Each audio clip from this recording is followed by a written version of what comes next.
ఇదిగో ఇండియా నుంచి వచ్చిన రొయ్యల కర్రీ చేసేద్దామా?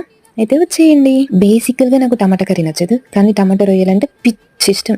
ఎంత ఇష్టం అంటే నాకు మా అక్క టమాటా రొయ్యల కర్రీ చేశానని ఉప్పల్ నుంచి మలక్పేట రమ్మని ఇది తినడానికి. మా డ్యాడీకి కూడా చాలా ఇష్టం టమాటా రొయ్యలంటే. మా డ్యాడీకి నాకు ఒపీనియన్స్ అన్నిట్లో క్వైట్ డిఫరెంట్‌గా ఉంటాయి. కానీ ఫుడ్ మ్యాటర్‌లో మాత్రం సిమిలర్‌గా ఉంటాయి ఇష్టాలు. ఇంకా మా చెల్లైతే పెద్ద వింత. టమాటా రొయ్యల కర్రీలో కర్రీ తింటే అది రొయ్యలు పక్కకు పెట్టేసిద్ది.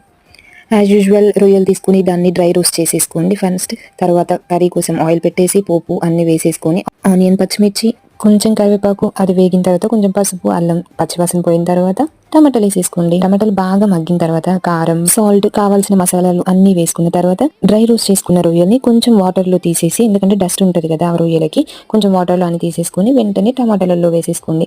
అది బాగా మగ్గిన తర్వాత కొత్తిమీర వేసేసుకుని స్టవ్ ఆఫ్ చేసేయండి. ఇప్పుడు వేడి వేడి అన్నంలో టమాటా రొయ్యలు కలుపుకొని తింటుంటే అబ్బబ్బబ్బా హెవెన్.